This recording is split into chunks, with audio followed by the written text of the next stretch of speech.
நான் மாறினதுலேருந்து என் ஃபேமிலியே மாறிட்டாங்க. எங்கள் அம்மாலாம் வாங்க கரூர் போகலாம் அப்படின்னா வரவே மாட்டாங்க.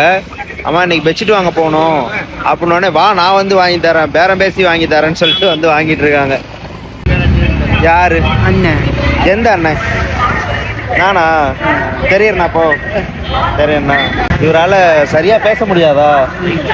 சரியாக பேச முடியாது போல். நான் சொன்னேன் இந்த மாதிரி வீடு இல்லாதவங்களுக்கு இந்த பெட்ஷீட்லாம் கொடுக்க போகிறோம் அப்படின்னோடனே அவர் வேகமாக இருந்துச்சு வந்து குறைச்சி கொடுங்கன்னு அவரே பேசினார். ரொம்ப நன்றிண்ணா. இதான் எங்கள் அம்மா. இதான் எங்கள் அம்மா.